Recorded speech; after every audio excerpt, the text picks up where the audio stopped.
Last week I completed Pokemon Yellow with only Pidgey, so this week we are going to do Spearow. Rules for the challenge can be found in the description. On the right hand side of the screen I have introduced a new feature that compares splits. For this playthrough I will be comparing Spearow's first run with Pidgey's first run. While these aren't the results that either of these Pokemon will be ranked with in my tier list, at least it will give us a sense for how they play intuitively. Okay, so for base stats, Spearow has 40 HP, 60 attack, 30 defense, 31 special, and 70 speed. This gives it a 13.67% chance to crit in Generation 1. In Generation 2, my HM user is always Kenya the Spearow, who's given to you by the guy in the gatehouse just north of Goldenrod City. So today, I nickname my Spearow Kenya, and then I get on with the first rival battle. This one isn't a problem because Spearow starts with Peck and Growl. Even though Peck only has base 35 power after the same type attack bonus, effective power 52 is pretty decent for the early game, especially when I have the chance to fight a lot of bug Pokemon. In this first split, the angrier of the two birds comes out 7 seconds ahead. In the forest, I'm going to fight all of the trainers that have bug Pokemon on their team. This will give Spearow decent experience, and that's what I should mention a key difference between these two evolutionary lines. The Pidgey line has the medium slow growth rate, which is far better in the early game than Spearow's medium fast growth rate.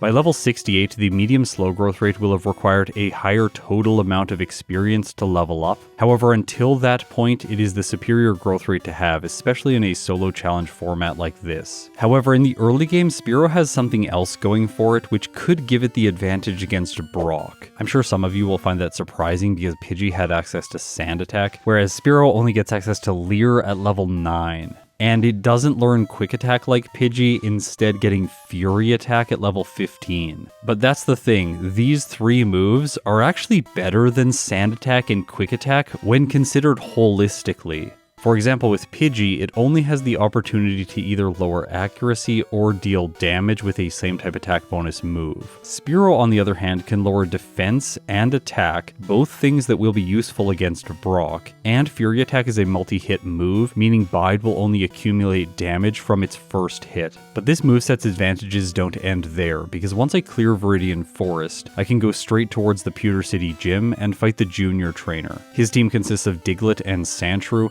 These are both Pokemon that give good experience yields when compared with all of the other Pokemon in the early game. Spearow is powerful enough to defeat the Diglett, gaining the trainer boosted experience, and then I can just spam Leer, allowing the Sandshrew to quickly knock me out, and I can repeat this battle over and over and over again, leveling up extremely quickly. Taking the same approach with Pidgey is a lot more hit and miss, quite literally, because you would have to stall the Sandshrew out with Sand Attack, and I'm sure you can imagine how that would bloat the overall time that this fight takes. So to summarize, Spearow's early game moveset is just far more geared towards blackout training than Pidgey's is. My goal level for Spearow to face Brock is level 15 so that I have access to Fury Attack. I block out a total of 12 times against the Junior Trainer before I finally defeat him. I don't quite level up, so I go back to the grass just before Pewter City to get the last experience I need. Okay, so I've discussed the synergy of these four moves together. Now let's face Brock with them.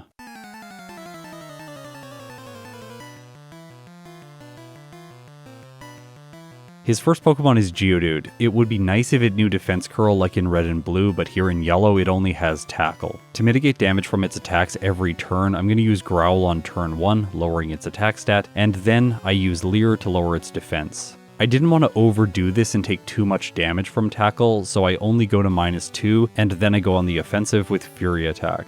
With my first use, I get a 4-hit doing half damage to Geodude. Hopefully I get another one of these. I just barely don't. It survives after a 3-hit on a sliver of health, and then I use Peck to chip it down. Okay, so Onix is next. This one is a little bit more complicated. Every time it goes for Bide, I can stall it out entirely with Growl and Leer. This is because Spearow is much faster. I start things off using Growl so that its attacks do less damage, and then I switch into Leer. Luckily for me, the Onix just uses a lot of Bides in a row. This lets me set up so that it has -6 defense, the maximum, and also I take it down to -4 attack.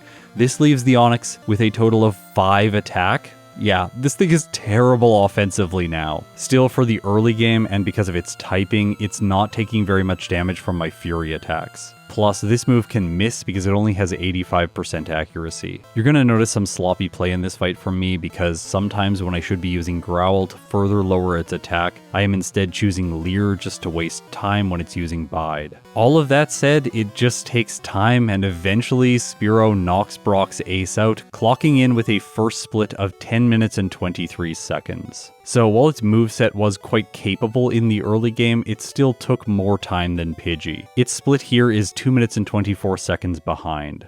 I'll just take some time now to draw your attention to the battle summary graphic that is just below the splits chart. There's a whole bunch of detailed information about the battles here. You can see the number of times I hit the opponent, the number of times I crit, those sort of things. I think the interesting metrics for this battle against Brock are the battle duration, which is the amount of time it took me in real time to defeat the trainer. In this case, a total of 51 seconds and 940 milliseconds. I want to create some awareness around this metric because I think most people think that battles take longer than they actually do, especially when playing on 4 times game speed. In this case, a battle that is around a minute in length is extremely long. Most battles in this format range somewhere between 10 to 30 seconds. For example, the battle against the next bug catcher who has 3 Pokemon takes roughly 13 seconds. Okay, so we should go through Spearow's move pool, because it is much better when compared with Pidgey's. Through level up, it gets access to Drill Peck at level 29 and Agility at 36. So it gets the same badge boosting move, but it gets the far better flying type attack. Through TM and HM, it gets mostly the same stuff. The notable moves are Double Edge, Mimic, and Swift.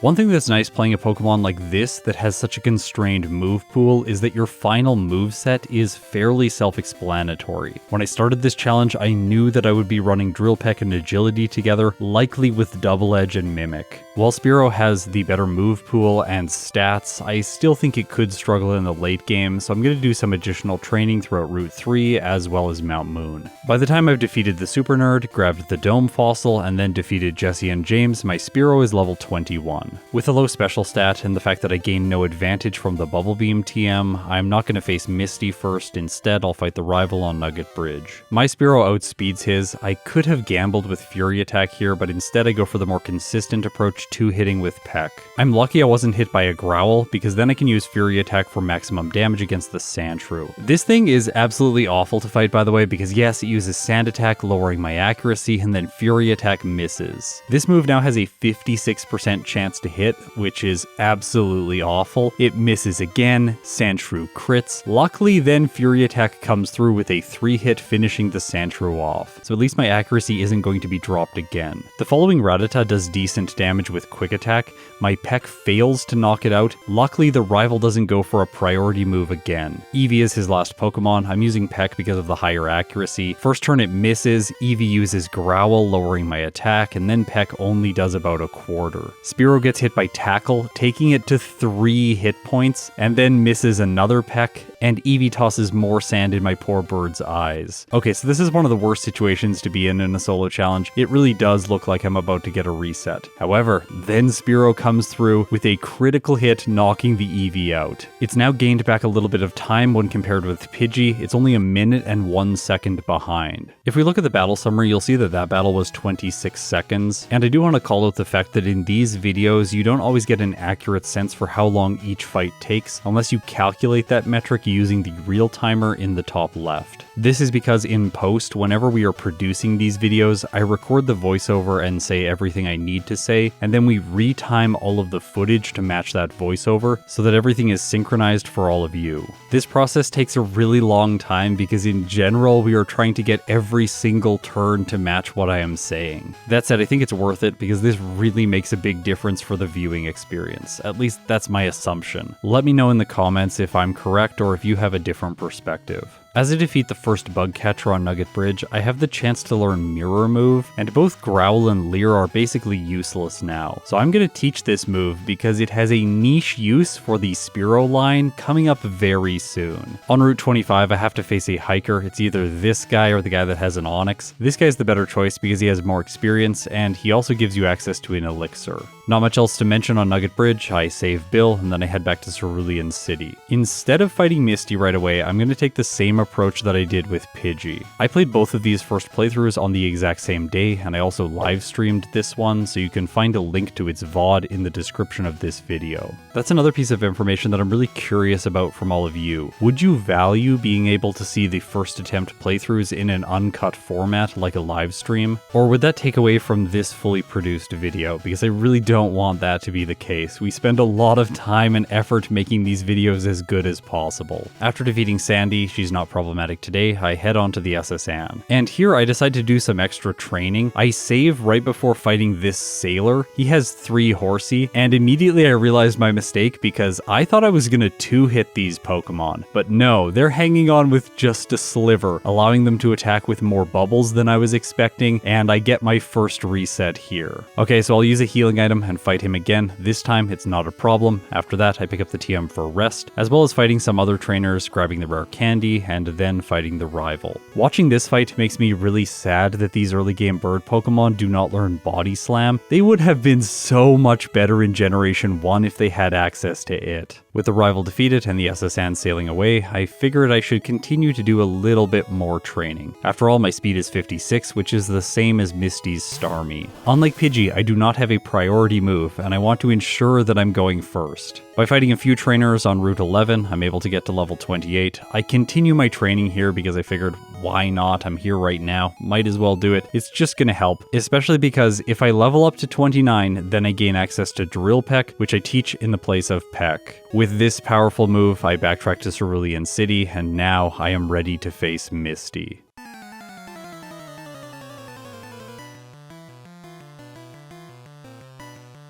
Staruse first. Yeah, Drill Peck just one-shots it. What did you expect? Next is Starmie. Let's see if this thing takes more than 2 hits. I doubt that that is possible. No, it goes down to orange health in 1 hit. She uses an X defend, and I take a free victory. By this point in the game, I really thought that Spearow would have caught up with Pidgey, but no, it is still slightly behind by 1 minute and 48 seconds. We've reached the portion of the game though where I'm going to gain a lot of momentum because Spearow can spam Drill Peck. With Pidgey, I was always having to make the choice between a weak move like Swift, a powerful move like Double Edge which deals recoil, causing me to have more healing time, or Fly, which takes a total of 2 turns and is quite inaccurate. And yeah, I say quite inaccurate because if it isn't 100% accurate, you know the rest. In Rock Tunnel, unlike with Pidgey, I don't have any problems against the random trainers. Drill Peck is very powerful here. However, the self-destructing hiker that's coming up does pose a threat to Spearow because I don't have access to the sand attack strategy that Pidgey was able to use. That said, I still have an option available to me. His 3 Pokemon are all physical attackers, and I know before I said that Growl and Leer are not really that useful anymore, and that's specifically why I replaced Leer, because I may want to use Growl here to lower his Pokemon's attack stat so that when they do self-destruct, they don't deal that much damage. First of all though, I want to see how much damage Drill Peck is doing, and unfortunately it's just not doing half. Geodude goes for Rock Throw, dealing a similar amount of damage to Spearow. That's really not good. I go for Drill Peck one more time, taking it to orange, and then it uses self-destruct. Alright, so that knocks Spearow out. That's 1 reset. I definitely think I should be going for the Growl strategy here. Rock Throw is incredibly inaccurate. When self-destruct hits, after 2 Growls, it does less than a third, and so if I continue doing this and they don't self-destruct first turn, I am going to be able to defeat him. Well, it's more like he's going to defeat himself, but anyways. The second Geodude self-destructs when it's on -6 attack, doing almost nothing, and now I only have to contest with the Graveler. Spearow gets a single Growl in before the rock self-destructs, and my bird is not tanky enough to survive. I can't believe I'm going to compare these 2 strategies, but Sand Attack compared with Growl here against the self-destructing hiker, it appears that Sand Attack is the more consistent approach. I tried to revert to Drill Peck for the next battle, hoping that it would help, but no, this is definitely not the option. Now there is another potential here, which is I could combo Growl and Mirror Move together to increase Spearow's defense stat every time one of his Pokemon uses Defense Curl. But if he doesn't use this move, then I'm not going to be able to do that. After another loss trying with Drill Peck, I revert back to the Growl strategy. This is definitely the way that Spearow needs to win. In the moment, I wasn't thinking about the combo with Mirror Move and Defense Curl, because during my live streams where I'm doing first attempts, I do not watch the chat. I don't want to be influenced by anyone else's thought process on this Pokemon. Finally, at long last, I'm able to make it back to the Graveler, lower its attack stat enough that when it self-destructs, it does not defeat Spearow. With him out of the way, Growl is now useless, so I have a free move slot. South of Lavender Town, I pick up the TM for Swift and teach Spearow this powerful normal type move. On my way towards Celadon City, I do some optional grinding against 2 trainers that are decent experience yields, and then I explore the Rocket Hideout to grab the double-edged TM as well as an extra rare candy. Next, I travel to the department store. I probably should have gone to Erika's gym first to get a little bit more money before making this trip, but in the end, it's not going to make a huge difference. Vitamins are not nearly as impactful as a lot of people think they are. For Spearow, I buy a total of 4 protein and 1 calcium. This one might seem a little bit strange because my special stat is absolutely terrible, but I'm trying to increase it just so I take slightly less damage from Lorelei later on. East of Celadon City, I have to catch an HM user. In this case, I'm catching another Spearow, which I'm going to nickname Kenya 2. I need this Pokemon because I'm not going to teach my main Spearow Fly. After all, there is no move deleter in Generation 1. The Celadon City Gym is my next destination, and in here, Spearow gets the chance to learn Agility. I teach it in the place of Mirror Move, so I didn't end up using the cool Flying type move in this playthrough, but in the second playthrough, I might still have a use for it outside of the self-destructing hiker. Okay, Erika, Drill Peck 1 hits, Drill Peck 1 hits, and Drill Peck 1 hits. What did you expect? This gives Spearow a third gym split of 38 minutes and 55 seconds. It is 3 minutes and 25 seconds behind Pidgey. These are not the results I was expecting. The delays from the self-destructing hiker have really put Spearow behind, and that's a result of it not having a consistent strategy against him. I could have played better there, of course, but there's only so much I can do as a player. I think Spearow still would be behind Pidgey at this point in the game, no matter what I had done. Maybe in my second playthrough I can figure out some magic sauce that will make Spearow faster, but I did cut corners with Pidgey and take some risks, and I got lucky during my second run, having no resets until late into the game. Right now, before playing my second playthrough, I think that Pidgey is going to be faster throughout the early game in general. But with Drill Peck, I can do a few different things with Spearow. For example, when I'm backtracking through Saffron City to go to Surge, I'm going to stop by the Fighting Dojo and defeat all of these Pokemon for extra experience. And now my bird is level 39 by the time I'm backtracking to Vermilion City, so yeah, roll intro for Surge.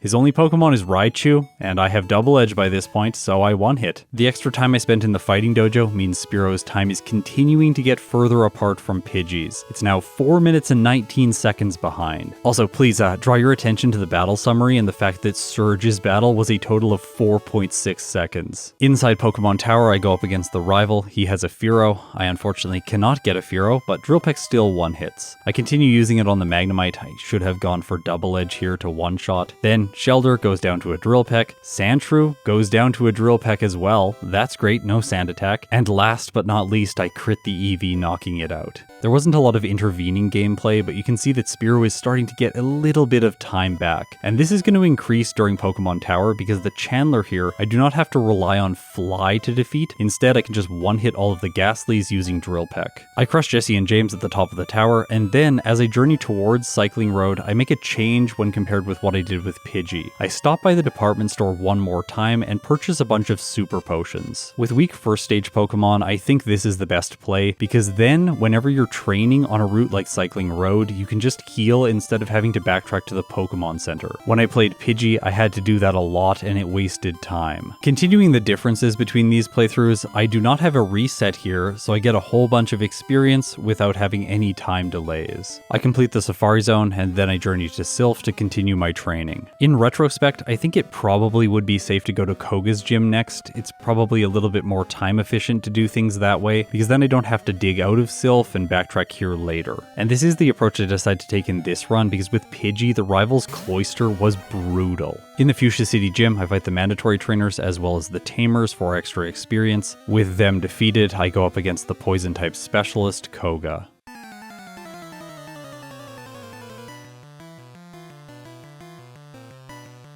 His team has a lot of bug Pokemon, with the exception of his ace. I knock out the Venonats all in one hit from Drill Peck, And surprisingly, Spearow continues its spree, one-shotting his final Pokemon. Okay, I definitely should have come here before Silph, that would have been so much smoother. With this victory, we can see Spearow gaining mid-game momentum. While it hasn't gained a lead yet, it is just 21 seconds behind Pidgey's pace. I surf south to Cinnabar Island, fighting the Fisher along the way, and inside of Pokemon Mansion, I also fight one trainer for a little bit more experience. I didn't do extensive training in this section of the game because I'm starting to wake up to the fact that Spearow is so much better than Pidgey. So with that confidence, I backtrack to Silph to face the rival. There's a major difference here between the two playthroughs. In Pidgey's run, I decided to face the Jolteon team, whereas in this playthrough with Spearow, I'm facing the Flareon team. That means his Cloyster comes at an earlier point in this battle, and he has Magneton on his team. Sandslash feints to 2 uses of Drill Peck, doing chip damage with Poison Sting, and then the rival sends in Cloyster. Okay, how much damage will Double Edge do? In this case, more than half. But Aurora Beam drops my attack stat, and with that I felt pretty hopeless. Actually, Double Edge still does decent damage to the Magneton, much more than I was expecting with an attack drop. While I do end up losing this fight, because of that damage range, I come out of this fight quite hopeful. But then the Sandslash uses Slash, doing tons of damage to me before the Cloyster comes in, and then it finishes me with Aurora Beam, despite Spearow getting a crit. Reviewing this footage, I think what I needed is the Sandslash to just use Poison Sting or miss a Sand attack. But when I was playing the challenge, I decided to try to set up on the Sandslash, giving it time to hit me with Sand Attack, which is really annoying. It uses Swift next. I max out my speed stat and badge boosts, but these aren't going to hang around forever because I'm about to level up. Well, when I defeat the Cloyster. But taking damage from the Sandslash won't work if I can't one-shot the Cloyster, and when I use Drill Peck with badge boosts, I can't. I'm noticing some frustration within me when I'm watching this footage back because I go to the power plant instead of trying the fight again. I really think Spearow could get through without trying to badge boost on the Sandslash. In the power plant, I grab a rare candy, and then like Pidgey, I decide to face Zapdos. This was just for fun, but it actually defeats Spearow twice, and then I end up digging out of the location. I don't want to waste time with another reset here. I invest some time in training on the routes around Cinnabar Island, bringing Spearow up to level 55 before I return to face the rival. The fight starts off with a bang because Spearow crits the Sandslash, knocking it out in a single turn. That is the dream start for this fight. Cloyster's next, Drill Peck does more than half. I survive its Aurora Beam with more than half health and knock it out. Okay, time for Magneton. I have enough health to go for Double Edge here, and it one-shots the electric type. That's pretty rare. Magneton has good defensive stats. From here, Spearow just has to go through the motions, and with that, I defeat the rival. This is the moment where Spearow takes the lead, and significantly so. It is now 6 minutes and 4 seconds ahead of Pidgey. I've been playing very safely with Spearow, not cutting corners, and so I don't think that it's going to fall behind again. Before going to the Saffron City Gym, I pick up the TM for Mimic, and then I fight optional trainers for experience. Like last week with Pidgey, Spearow isn't going to have any problems against Sabrina because it can combo Agility and Flash together for badge boosts and then sweep with Swift. I stack this combo to a ridiculous level, and my speed stat actually maxes out at 999. Pidgey experienced significant problems against Blaine that really slowed it down. Using this experience to Spearow's advantage, I go to the Celadon department store to buy a Reflect TM. That said, I do want to try the fight with Blaine without it, just in case Spearow is fine with its higher attack stat and better moves.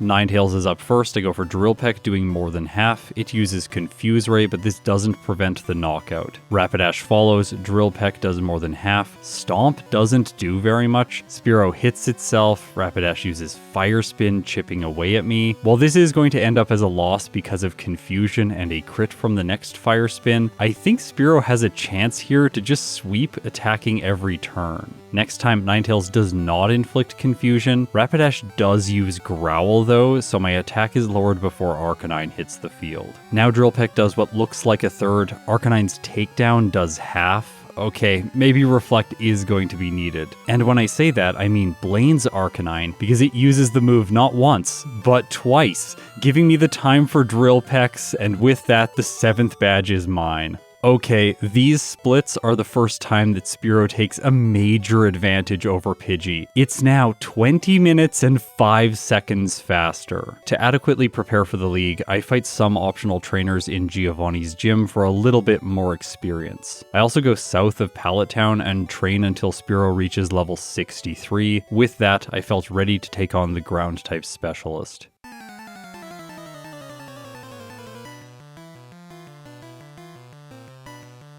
I think this battle should be possible setting up with agility and then mimicking Earthquake like I did before. Dugtrio is absolutely useless against me, not getting a single sand attack in before I knock it out. With my badge boosts, I one-hit the Persian, and then Earthquake takes down the Nidoqueen as well as the Nidoking. I think the only way I lose this fight is if the Rhydon crits with Rock Slide. Spearow's Earthquake does about 3/4 to it, Rock Slide connects, and yeah, it crits, so Spearow faints. Fine, I'll do all of that again. I arrive back at the Rhydon. This time Rock Slide does not crit. Spearow survives with 43 hit points in the orange and finishes Giovanni. That reset is definitely the reason that Spearow's lead didn't increase during this split. Okay, it's time for the rival on Route 22. The real question here is, am I going to be one-shotting the Magneton? If I'm not, then the champion fight could be extremely challenging. I'm taking the same approach to this battle that I did with Pidgey, mimicking Slash. This same type attack bonus move is fantastic, especially when you have a high speed stat. And since Spearow is faster than Pidgey, it is guaranteed crits with this move. You can see that reflected in the effective power of Slash up in the top left of the screen. It is 202, which is just fantastic. Still, it has to 2-hit the Cloyster, meaning I arrive at the Magneton with only 16 hit points. Here's the moment of truth. Will Magneton survive? And the answer is no. So I move on to the Kadabra, which Spearow one-shots, as well as the Flareon. With that, I have arrived in Victory Road, and Spearow's lead has increased to 23 minutes and 39 seconds. I definitely knew that this Pokemon was better than Pidgey, but I didn't expect it to be this much faster through the game.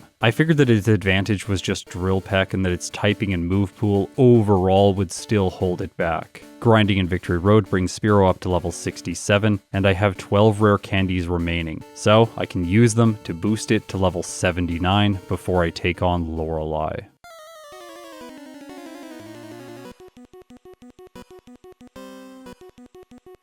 Dugong's first, I go for Drill Peck to ensure that it uses Rest on turn 2. Well, it still only has an 80% chance to go for Rest, and it does in this case, giving me 2 more turns of setup with Agility before I strike back, knocking it out. The following Cloyster takes more than half from Drill Peck, but its Ice Beam crits, so Spearow faints. I made the decision here to go back to Victory Road and do more training. It seems like I could have won if Cloyster just didn't crit, so I wasn't sure why I made this decision, and I went back and reviewed the stream VOD. When I was live, I didn't really articulate a clear reason why I wanted to go back and do training, but I think from how I reacted to the Lorelei fight, I just didn't see the fact that she crit me. You might not be aware of this, but the critical hit text scrolls extremely quickly on the screen at 4 times game speed. I always try to slow these frames down for all of you so that you can see it during these videos. Also, chat was trying to help me out saying that Cloyster crit, but like I said before, I wasn't reading it to stay free of influence. My training gave me 1 more level, which means after rare candies, I'm now level 80 for Lorelei. I was forced into a different approach to this fight because the Dugong gets crit by Drill Peck, so I don't have a chance to set up against it when it's using Rest. This also happened last week in the Pidgey video. It didn't go well then. I don't expect it to go well now. Well, Drill Peck is still doing more than half to the Cloyster, but once again,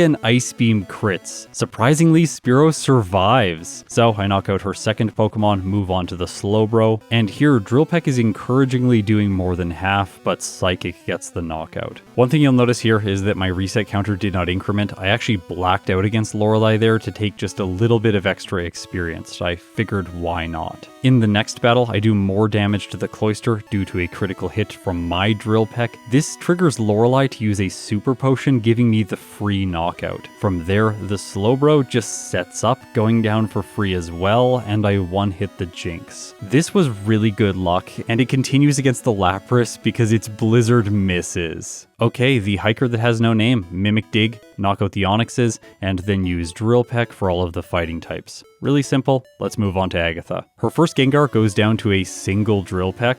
Alright, I think this is gonna be a really easy fight. The Golbat also faints, so the Haunter is a foregone foregone conclusion. In Generation 1, the Arbok doesn't have Intimidate, so it's not cutting my attack stat. It also faints to a single hit, leaving only her final Gengar. Am I just going to get a clean sweep here? And the answer is yes. Maybe Lance is going to slow Spearow down. The Gyarados is kind of scary if it chooses good moves, that is. It just keeps trying Dragon Rage. I set up to +4 with Agility, Mimic Hyper Beam, and knock it out with 1 turn. The question is, will the Aerodactyl go down to a single hit when it is a rock type? I choose Hyper Beam, it does massive damage, but the prehistoric Pokemon hangs on with a sliver of health. Instead of having to recharge, I can just use 2 Drill Pecks to finish it off. It does use Fly, and I was very worried this was going to do too much damage. Spearow survives on 21 hit points, knocks it out, and in a similar fashion to Pidgey, it just barely scrapes through, knocking the Dragonite out. Finishing the Elite Four, it is 25 minutes and 35 seconds ahead of the other early game bird. Being realistic though, it's not getting a good result when compared with all of the other results in Yellow version. Okay, so now let's jump into the champion fight and see just how much of an annoyance Magneton is going to be.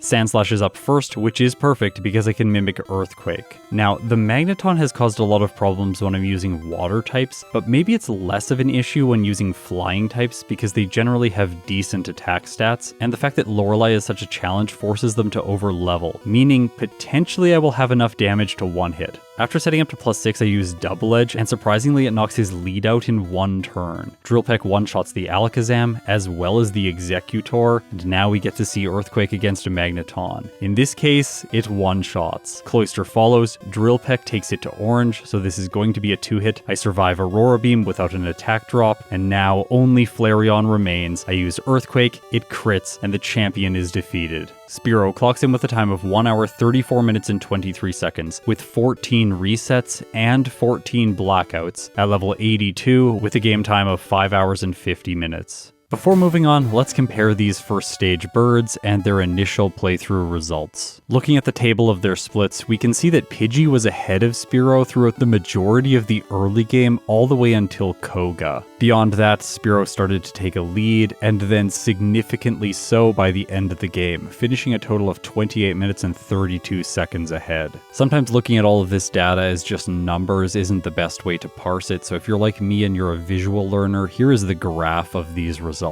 I think comparing the Blaine split accounts for a significant amount of Spearow's advantage. Pidgey really had to go out of its way to do significant training throughout that portion of the game where Spearow didn't. It did win this fight due to a double reflect from Blaine's Arcanine. Because of that, I'm definitely going to have to plan around this split for my follow-up attempt. Looking at the graph of levels by trainer shows the difference between these two growth rates. In the early game, Pidgey is leveling up faster. Throughout the mid game, the leveling becomes much more even, and then in the late game, because of its lower base stats, Pidgey is forced to level up more. This goes against what its growth rate would want to do and likely caused more time to accumulate. Okay, so let's get into the second playthrough with Spearow and see how much I was able to improve its results. In the early game, I wanted to get to Brock faster. To accomplish this, I fight all of the bug catchers in Viridian Forest, and then in Pewter City, I buy an escape rope. This item is going to allow me to save a little bit of time in overworld navigation because I'm backtracking through Viridian Forest. I do this so that I can fight the rival on Route 22 to gain more trainer boosted experience. I can use the escape rope in Viridian Forest to teleport back to the Pewter City Pokemon Center. From here, blackout training against the junior trainer is my answer to bring Spearow up to level 15 so that it learns Fury Attack to face Brock. At this level, Brock is not a guarantee, but I did feel it was the best balance of risk versus reward. I don't want to spend too long in the battle against the Geodude because it can do decent damage with Tackle. By the time I moved on to Onix, I figured this was going to be a reset, but I get really lucky with Fury Attacks. The first two hit a total of 5 times each. After that I get a 2-hit and a miss, but Brock isn't attacking, so I take a first attempt victory. This is a 28-second lead over my first attempt. Now I'm going to talk more generally about the next section of the game because it involves a lot of additional training. My approach here was I don't want to skip Misty, go to the SSN, and then backtrack and fight Surge later into the game after clearing Rock Tunnel. tunnel. Instead, I want to make this section of the game as linear as possible. My previous approach, while more consistent, is definitely going to be slower. Since I won't have access to moves like Swift and Double Edge for Surge, I need another option, and in this case it's gonna be Mirror Move, which I absolutely love. I make it through the rival without any sand attack shenanigans. Now notice my time is 49 seconds slower. This is a result of all the additional training I have done to make Misty and Surge possible at an earlier time. For Misty, I wondered if I could get to level 29 to learn Drill Peck, but that's just not possible. In this case, I'm level 26 when I face her. I did consider some additional training as well as rare candies here to get the powerful flying type move, but in the end it's not required. This footage should prove that to you. Misty's fairly simple, and with that I have my second badge. This split, of course, is dramatically ahead of the previous one, and we're going to have to wait a little while for these numbers to be relevant because right now I'm doing everything out of order. I'm going to jump to Surge next because the strategy here is hilarious. I figured this out while filming my Pidgeot versus Spearow video. In that case, I used Mirror Move to mirror Mega Punch, which gets the same type attack bonus, and can usually one-shot the Raichu. Electric type Pokemon resist Drill Peck, Growl is useless, and Fury Attack is weak and inconsistent. So I figured this was my best choice. After all, the Raichu has a 1 in 4 chance of using Thunderbolt, and even if it did select it, there's the possibility that Surge's AI will just overwrite the move with an X speed.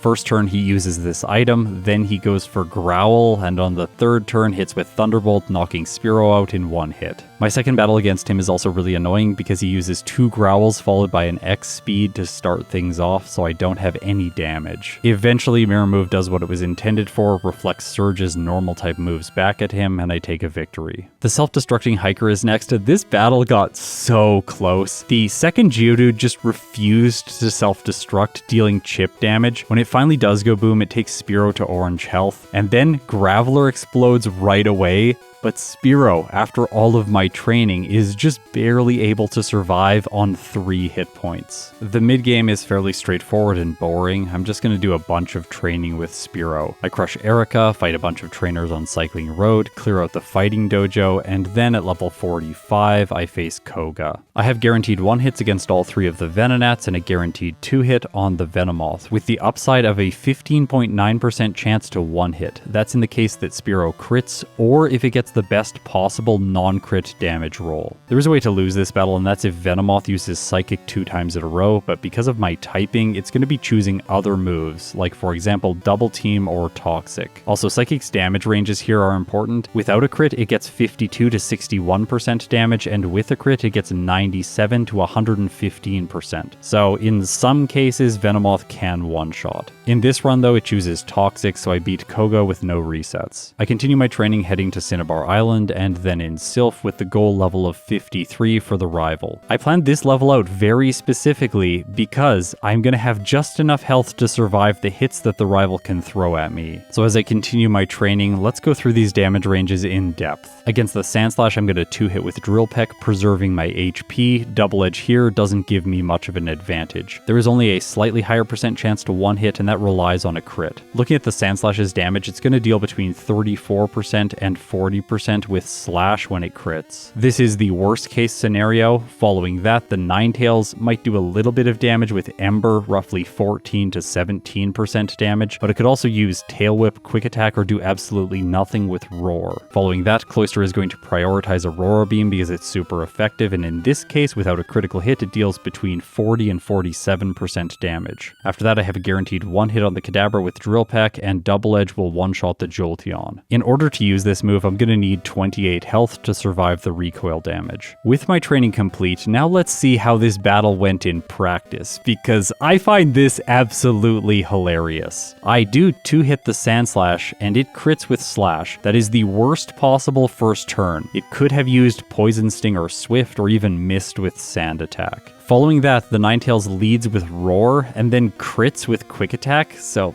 that's again not very good luck. This leaves Spearow with 67 HP. Okay, pause. We need to review Aurora Beam's damage range. I said 40 to 47%, but the real damage it deals is between 56 and 66. That means the Cloyster cannot one-hit me at this point. But of course, it just crits me. So yeah, all 3 of his Pokemon got critical hits. I think that was one of the worst case scenarios scenarios for Spearow. Anyways, it's normally going to be much easier than that. There's one small change I can make here to improve my results in the next fight. That's using 1 agility so that I one-shot the Ninetales. From there, the Cloister can't knock me out, and I have enough health to one-shot the Jolteon. The obvious moveset going into Sabrina's gym is Drill Peck, Swift, Double Edge, and Agility to ensure that I can play around her Abra for a consistent result. With her defeated, the training continues, this time with the goal level of 60. Before I arrive there, I go to the power plant picking up 1 additional rare candy, and then inside of Blaine's gym, I reach my goal level. To ensure this split is consistent, I use a total of 10 rare candies now, going up to level 70. That gives me easy 1-hits on the Ninetales and the Rapidash using Double Edge, and then a 2-hit on the Arcanine. Due to recoil damage, if his ace crits with Fire Blast, I will lose, but if that doesn't happen, then I'm going to win. Giovanni is straightforward, set up with Agility, Mimic Earthquake, and then sweep his team. The primary loss condition here is if the Dugtrio hits with Sand Attack, and the secondary loss condition is if the Rhydon crits. No resets here today. The rival on Route 22 is incredibly simple. This one is easier than in Silph. That's because Spearow can mimic Slash, and with all the rare candies, my damage ranges are just far better. I don't even have to use Double Edge at any point in this fight if I want to avoid it. I grab 1 last rare candy, bringing my total in bag to 2, and I continue increasing Spearow's level by fighting optional trainers. In the previous playthrough I fought Lorelei starting at level 80, but that's definitely overkill with Spearow. This fight is always going to be fairly inconsistent, and I am relying on some degree of luck to make it through. One example of how leveling is just going to be wasted time is her Cloister. At level 75 without badge boosts, I have a 59.6% chance to knock it out in 2 hits, and level 80 improves this to a guarantee, but I can always set up with Agility against the Dugong, and after just 1 turn of setup, that gives me the same damage range. I have to say I misplayed this fight just a little bit, trying to get through it without rest, but after 2 resets I add this move to my set, and then the Slowbro spams too many attacking moves, knocking Spearow out, and the Cloister gets an annoying critical hit with Ice Beam. I definitely do think a strategy incorporating rest for this battle is the best choice for Spearow. With Pidgey, I'm a little bit more on the fence because you have Fly to play around the Dugong, but with Spearow you're probably going to take damage on the first turn because I'm running Drill Peck.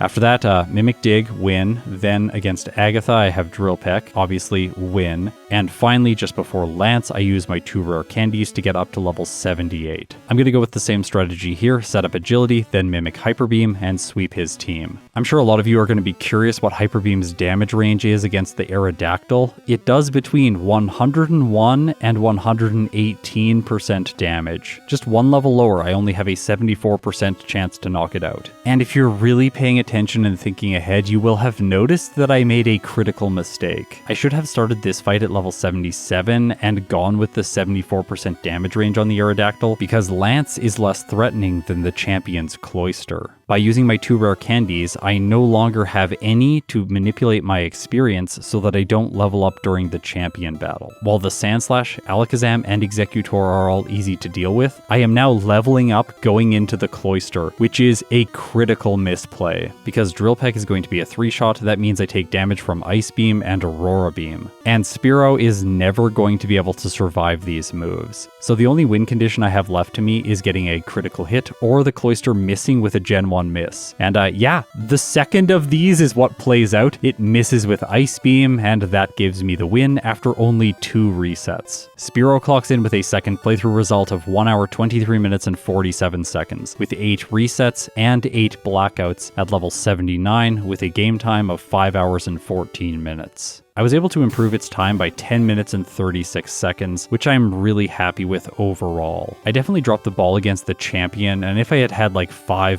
resets there, I would have done the run again just to get a lower time that would be more representative of what Spearow can do. But it's an early game bird, it's gonna have a long time anyways, and I don't think I'm proving much by going back and doing this a 3rd time to shave off 1 to 2 minutes. After all, if I did another attempt, other things could go wrong. Misty, Surge, the rival in Silph, Koga, or more likely than all of those, Lorelei. Comparing their second playthroughs, we can once again see the trend of Pidgey being ahead in the early game and then Spearow taking a lead throughout the mid-game and only accelerating its momentum towards the end of the game, resulting in it finishing 19 minutes and 46 seconds faster. Viewing the splits visually really gives us a sense for just how much mid-game training Pidgey is committed to get a more consistent late game, but with a higher attack stat and a better move like Drill Peck, Spearow doesn't need to do this. So that's it for these first stage early game birds. I also did a Fearow stream a couple of weeks ago, and those results will be incorporated into the tier list once I do a re-ranking video in Pokemon Yellow. If you support me on Patreon or through YouTube memberships, thank you so much, it means the world to me. If you've made it this far, you're incredible, and now let's rank Spearow. With its time under 1 hour and 25 minutes, it is able to squeeze in at the end of the F tier, just behind Mankey and Goldeen. I think it's kind of funny that Spearow was able to outpace Pidgey's second evolution, Pidgeotto. Just hang around for a second, I am going to face Oak, but before I do that, let's talk about the next Yellow version video. It's going to feature 3 different species, and all of them have a type interaction that is unique with the flying type. The schedule is going to be a bit different this week. I will not see you on Saturday for the next premiere, it's going to be on Sunday, which is Mother's Day. Okay, so now let's face Oak. Tauros immediately locks itself into Rage, so I get my agility set up for free. While Drill Peck